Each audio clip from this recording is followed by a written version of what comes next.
What's up, everyone? Welcome to another episode of Philly sports from the Mighty Kingdom. And well, we've had a few things to talk about, huh?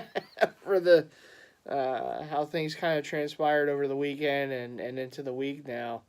There's been some good, there's been some bad, and I guess we'll certainly get to the bad, but first, of course, the good. Um, Friday night, the Flyers did beat the Penguins to even the series at the time, 5-1. Of course, then they come back home, first home game in the series, and they played well out of the chute. They had I feel the better of the play throughout most of the first period. The problem was they couldn't get a goal past Murray, and of course, our favorite player Sidney Crosby got the goal, and really just turned the momentum. And I do think it's a shame, you know, that's how that game kind of turned because it was a turnover, and Michael Raffle turned the puck over. Sidney Crosby, as he usually does, gets gets a goal against the Flyers, and it just it stemmed the tide, and it's sometimes it amazes me, not just in Flyers games, but in any game, particularly a game like that where it was only towards the end of the first period. It wasn't like it was a late third period goal or something like that, but it's like one goal just turns the whole complexion of the game around. And I get it. You have all these chances to score and you don't, and then the other team has one good chance and they get a goal. And it is, demoralizing, of course, at home. But you gotta get over that. You gotta come out in the second period like you did in the first period and reestablish that dominant play. And instead, it was all Pittsburgh the rest of the game. Um, I mean, what can you do? Flyers go down 5-1. They've now lost two out of the three games in the series. And really, if you think about it, all three games haven't been close. It's been 7-0 Pittsburgh, 5-1 Flyers, 5-1 Pittsburgh. So I guess we're due for a close one, huh? Tomorrow night. Listen, I said this in the last video. Yes, it came off the heels of the Flyers 7-0 loss, but I said this before. It's a tough matchup. And I'm not just basing it off the history. I'm basing it off of how this season went, where the Penguins won every game and they scored at least 5 goals a game. Friday night was the first time the Penguins did not score at least 5 goals on the Flyers all season. You can attribute some of that to goaltending, although Brian Elliott played really well in that, stopping even a Crosby breakaway on Friday night, and then he comes back, and didn't look that great. But then again, there were a lot of lapses. There was defensive lapses. There were turnovers, and the fact that the Flyers played undisciplined. They gave the Penguins way too many power play opportunities. This is the top power play team in the league, and you don't want to give them that many opportunities, and that's exactly what the Flyers did. So they kind of fed into Pittsburgh's game. They wanted to play more physical. Obviously, the game was falling away from them, and so you have some penalties. And what happens? Pittsburgh cashes in on that. The good teams do that, and the Flyers again. Undisciplined, and you're playing. The shame of it is, and look, they um, they had work to do in this series as it was, but you're playing your first home game in the series when you just tied up the series on Friday night. All the momentum is going with you. You have the home fans there, and clad in orange, and it just falls apart. And it happens. You're not always going to win at home, and I'm not saying that, but carry that momentum. And it's like they had it in the first how many minutes of that first period, and then Crosby puts the goal in, and that was it. And it's a shame. It's a shame because I think the Flyers really had an opportunity on Sunday to take that momentum. I mean, the Penguins are frustrated on Friday night. They weren't scoring goals.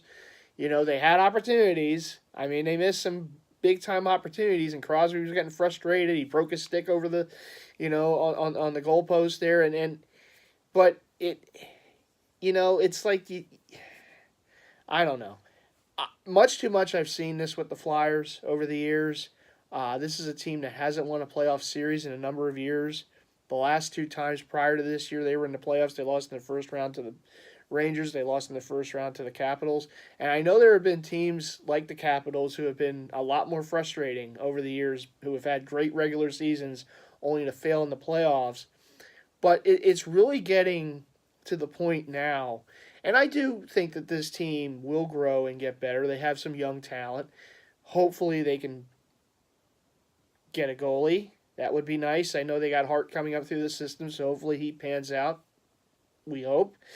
Everything crossed. So we haven't had a great goalie here in so long, and it's like the when they had a shot at one, they traded him to Columbus and Bobrovsky. So it is. It's frustrating, and I get the frustration with the Flyer fans, myself included, that, it's been a while. It's been a while for this team to get past the first round of the playoffs. Yeah, they drew a tough one in the first round this year in Pittsburgh, and maybe you could say the same the last two times they were in. I mean, when they played the Rangers in the first round those years ago, they lost to the team. I believe that was the year the Rangers went to the Cup Finals, if I'm not mistaken, and lost to the Kings. And then, of course, they lost to the Capitals, who are, perennially good, right? So, yeah, you lost to some good teams and tough opponents. But it's like, okay, when are we going to be that? When are we finally going to get past this, either not make the playoffs or make the playoffs and lose in the first round? It does, and I know we hear the 1975 chants over and over again. I wasn't even alive back then. But it does. It gets frustrating. And you want to kind of hit the fast forward button on this and for this team to maybe get some more talent. And again, I don't know how much more talent because they have talent on this team. They haven't all showed up in the playoffs yet, but Giroux had a career year. Couturier had a career year goal scoring wise. Wayne Simmons another solid year. Voracek another solid year, and you had the young players, stepping up like Konechny and Nolan Patrick. And I'm not expecting them to light the world on fire in the playoffs. It's their first time in. But they have talent on this team, and it's like they get into the playoffs. Okay? Your stars need to be stars in the playoffs. And much too much. In these last, how many times they've gotten in, the stars haven't shown up. And the end result of that is nice catch by a double. Phillies game on. The end result of that is that the Flyers have been out in the first round. Now 2 out. We'll see what happens this time, but the last 2, and now we're in the down 2-1 in this series. Ironically, the last time the Flyers were out of the first round, they beat the Penguins, and then lost the Devils. See, I tell people to me it's the Devils, and I know I'm in the minority in this. And I will always understand that because the Penguins are a big rival. They are the top rival, and Crosby and everything. But I have had more pain in my life with the Devils. This goes back to the 90s and the early 2000s. And for those of you who don't remember, the Flyers, every time they made a run, the Devils got in the way. Every time. The Flyers were up 3-1 on the Devils back in the 99-2000 season.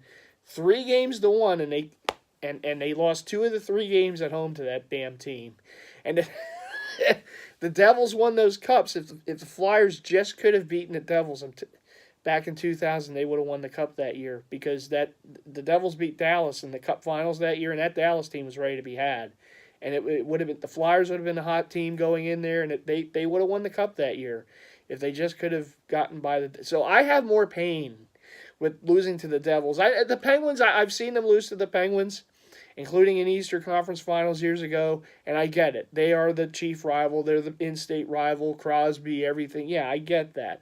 But to me, I still have more hurtful memories of the Flyers losing to the Devils. Maybe it's just a generational thing. I don't know. But yeah, and case in point right there, we beat the Penguins those years ago, and in the second round they lose to the Devils. So again, the Devils get in the way, But I digress on that.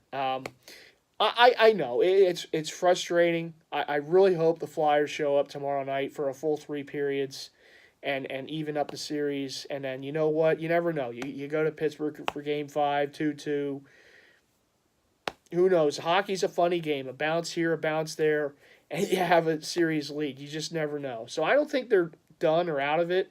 I still think it's about time that some of their stars show up tomorrow night and get some goals and get some assists and get some points, which would be nice, because the Penguin stars have shown up in this series.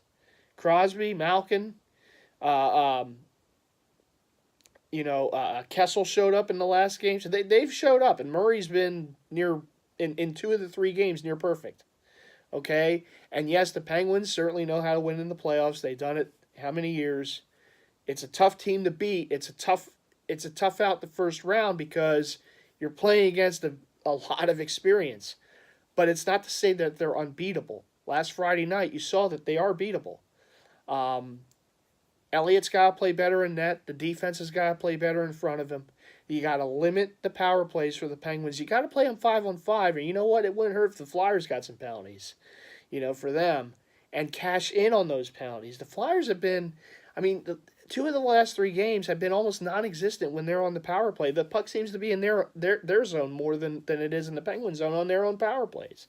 So you got to play better on the power play, and you got to be disciplined.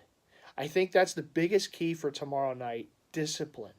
Don't take stupid penalties. If you know the Penguins are really good on the power play, and the Flyers' PK hasn't been exactly setting the world on fire, you got to keep out of the box. So we'll see what happens tomorrow night. I still have at least hope that this series can go 6 or 7, that it still can be, a good series, a hard-fought series, and the Flyers hopefully won't just lay down. You know, let's get this thing tied up tomorrow night. They had a great game last Friday night. Do it. Just get the W tomorrow night in front of your home fans, and even this series up going back to the western side of the state. So that's the Flyers. The Sixers. We all know how this series has gone so far with Miami. Saturday night, the Sixers come out, and a bit of a shaky first half. It's their first playoffs. The Heat have been there. They have some guys. Obviously, D. Wade's won 3 championships. He certainly has showed up here. Saturday night, the Sixers are down 4 at half, and they come out in the third quarter and have a tremendous third quarter, both offensively and defensively. They shut down the Heat. The Heat get absolutely nothing. The Sixers build a big lead, and they coast in the fourth quarter. They win, I think, by 30 on that night, and they really look dominant, even without JoJo in the lineup, obviously, who's still out. Last night, it's 1-0 Sixers. The house is rocking, and let me tell you something. Obviously I'm not at the game. I'm here. I'm at home watching on TV. But you can just sense the energy coming off the TV. Those atmospheres, the first 2 games in the playoffs, were very reminiscent of the 2001 run when the Sixers went to the finals, lost to the Lakers.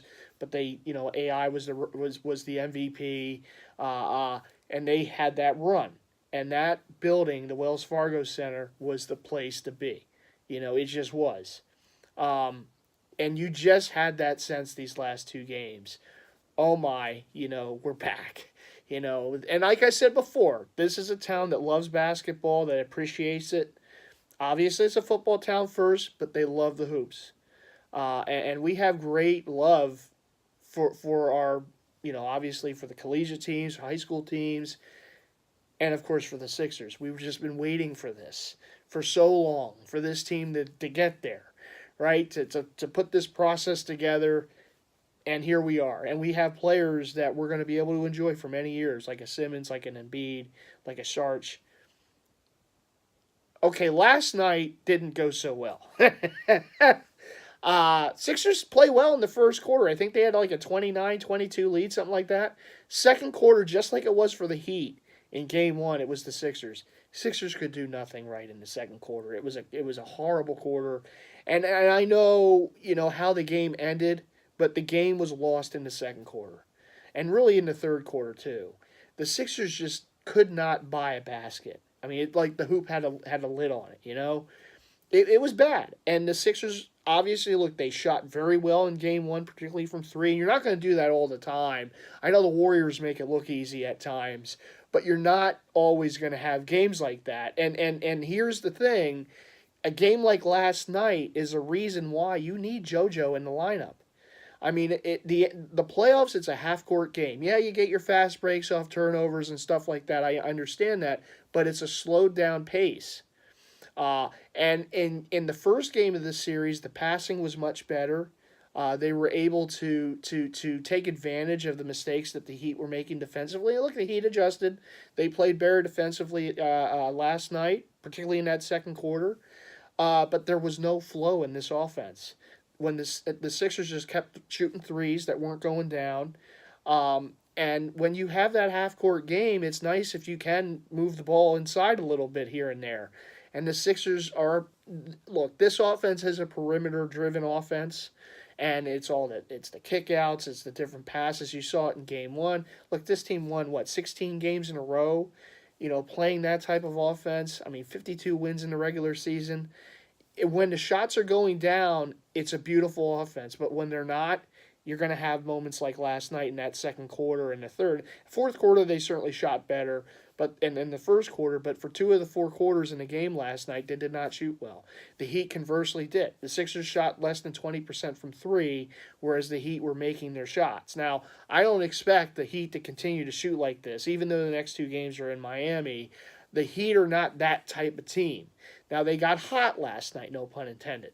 They got hot last night, okay, and they made their shots. I don't expect that to keep going every game, and nor do I expect the Sixers to keep missing like they missed last night. I think there's going to be a balance. I don't believe they're going to shoot the way they did in game one. It'd be nice if they did, but I don't believe that's going to be the case. I don't believe they're going to shoot less than 20% from three. I think you're going to have something in between. Now, if that means the Sixers still win, so be it. But let me say this, and I want to be very clear about this, and there's been people who have been talking, and when you're winning, it's easy to say stuff.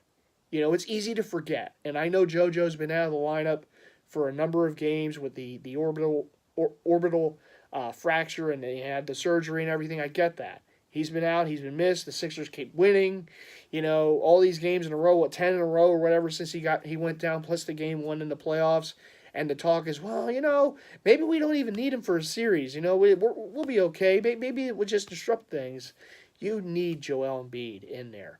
Joel Embiid is an all-star. He's one of your best players. I know it's been a while since we've seen him on the court, since he went down in that game at home against the Knicks about a month ago or whatever it was now. And I get that. The Sixers have done nothing but win since up until last night. But last night, and even parts of that game one, you saw just how important Joel Embiid is to this team. If you're going to play a half-court game and your threes aren't going down, you got to be able to move the ball inside. And the Sixers don't have a player like Joel Embiid inside. I know Ben Simmons can cut to the net.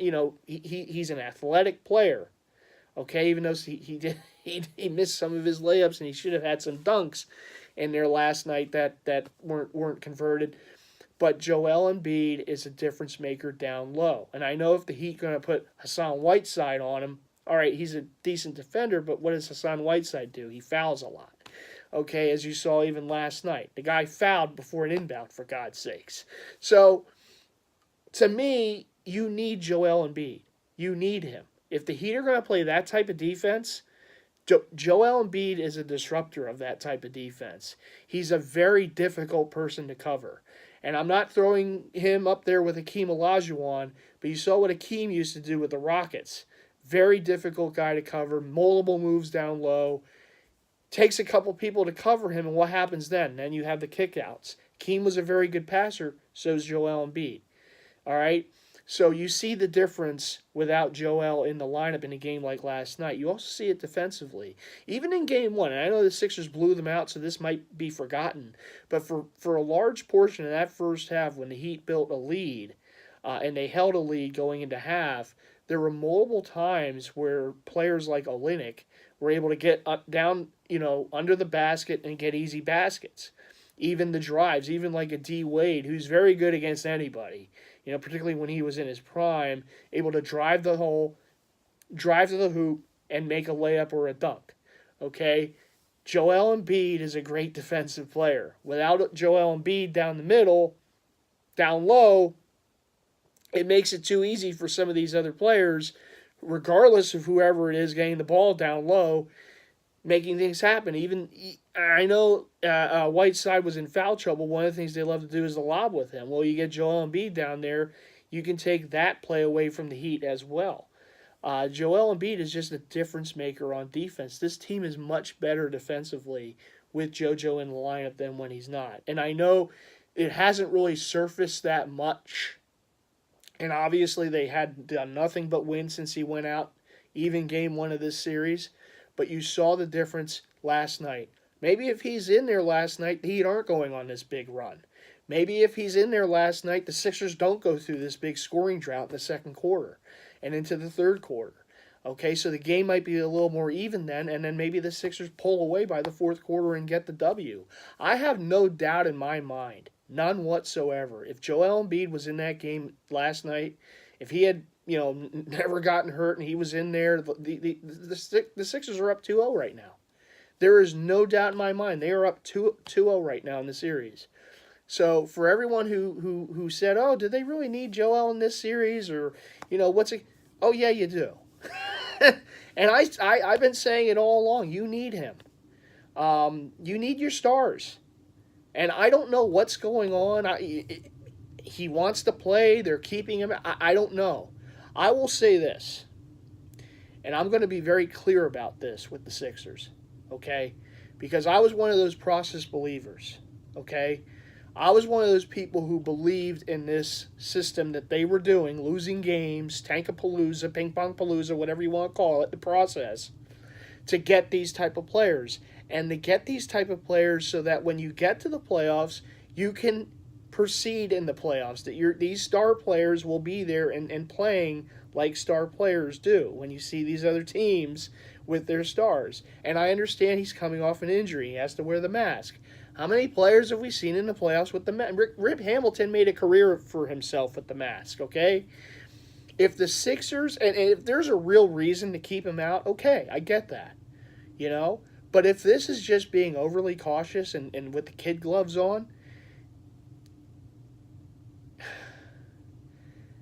we have waited so long for this team to be good. And if you're going to jeopardize this series, the first playoff series that this team has played since 2012, and if you're going to keep Joel Embiid out of the lineup, even though he could play in these games, if that's the case, then all of that goodwill that this team has done this season goes out the window, to me. Because there is absolutely no reason, if the guy can play, you let him play.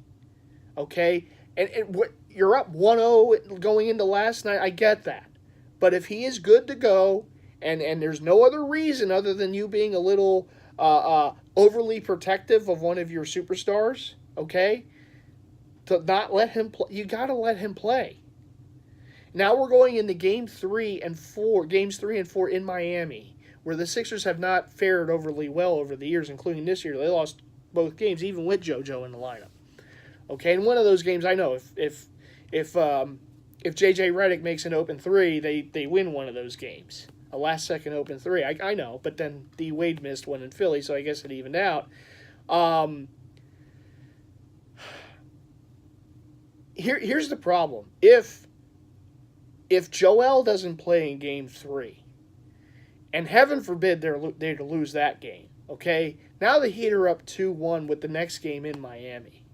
So you're behind the 8 ball. And if one of the reasons for that is because you did not play one of your superstars, then you have nowhere to blame but the organization. And yeah, the players got to play, the coaches got to coach. Yeah. But if this organization tries to keep Joel Embiid off the court just for no other reason other than they just want to be overly protective and cautious, it's like that minutes restriction stuff that they were doing, okay? I don't have any answers for that. That's ridiculous.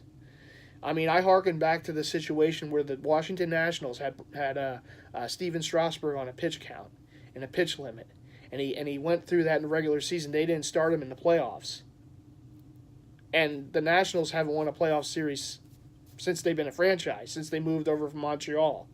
And you can almost say, I mean, Strasburg's lucky that his career didn't derail after that. Now, he's had some injuries, but you talk about a guy, he hadn't forgotten that. He still, to this day, hasn't forgotten about that. And you better believe, he's got one foot out the door already. And this offseason, he's to be a free agent. I don't even know if a dump truck of money is going to keep him in Washington. Players don't forget this type of stuff. And winning kind of masks it. But you can't tell me that there's any good reason.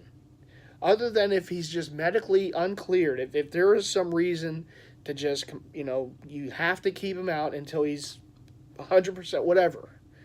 Okay, if there's some medical reason or some real reason for him not to play, okay. But if it's just the organization, doing this, we're going to keep the kid gloves on him and keep him out, even though he probably could be on the court, I don't know what to say about that. Listen, it's the playoffs. This isn't the regular season now. This is the playoffs. And this is a fan base that's waited and has been with this organization and has trusted the process and has dealt with everything that's come with it, all those horrible seasons, the 10-win year a few years ago, okay, to get these players here so that we can make the playoffs and we can be a viable threat in the playoffs. And make no mistake, this team can go on a run this year in the playoffs, okay?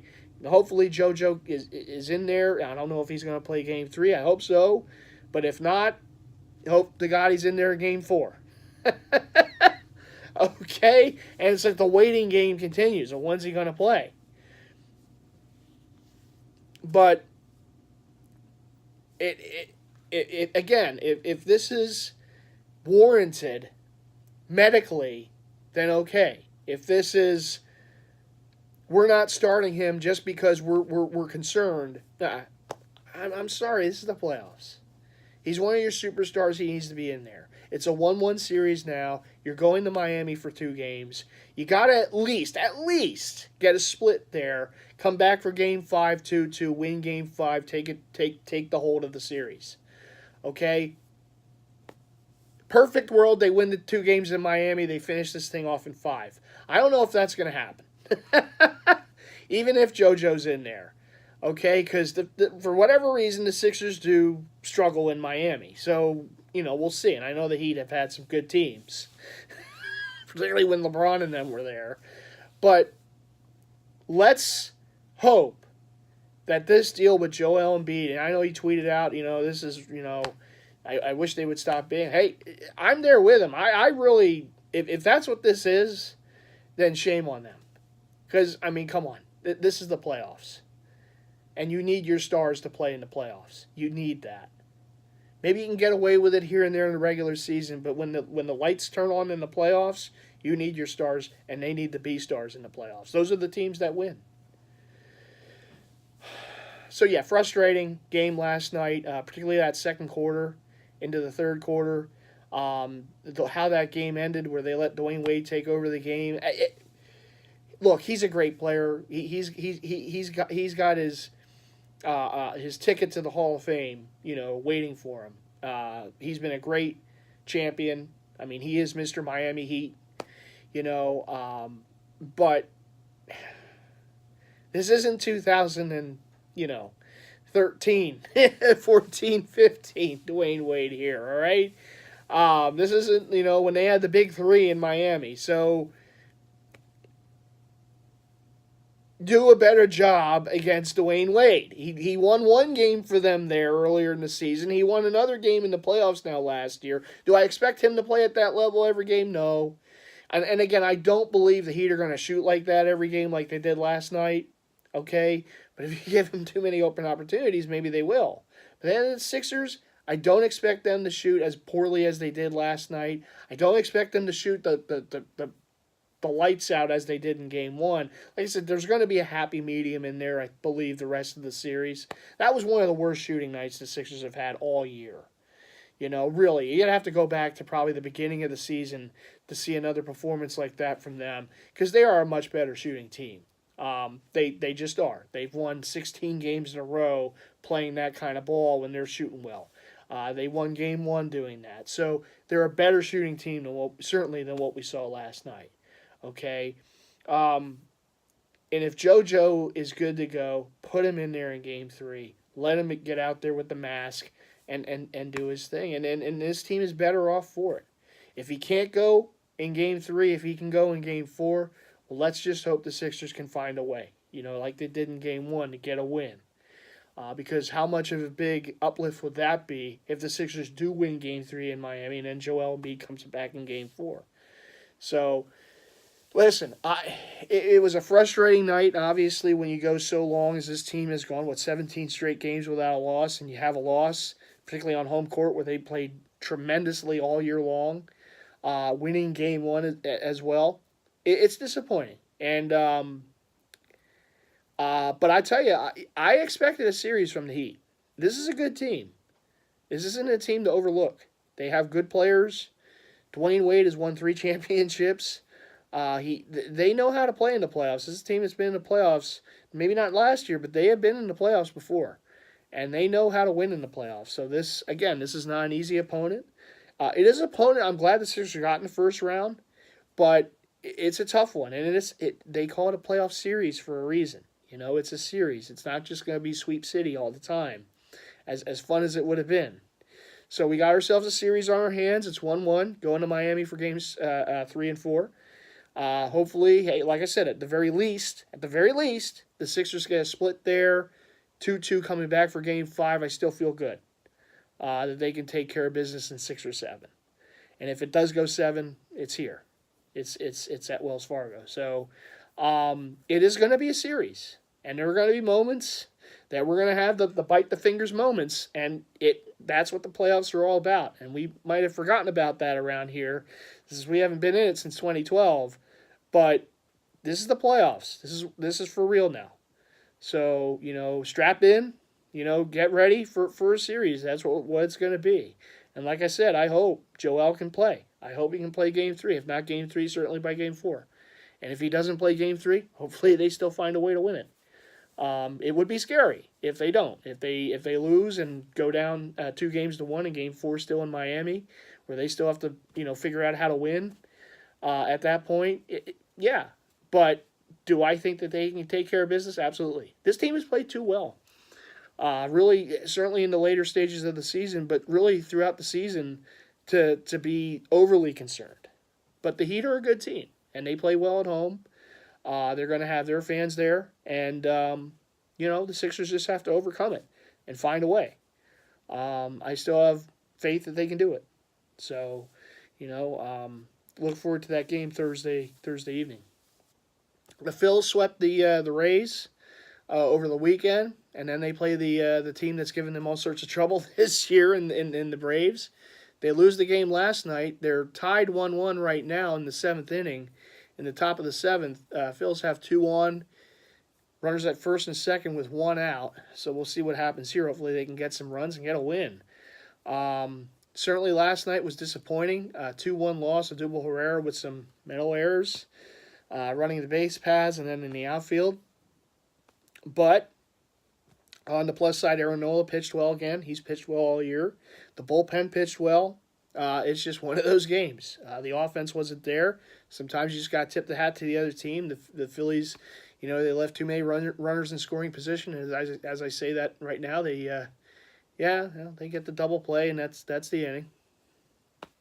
So 1 run last night, 1 run tonight. We're heading to the bottom of the 7th, and I don't know. They have not found offense here in Atlanta in this series. But then again, the Braves only with 2 runs last night, but they won. They have 1 run so far tonight.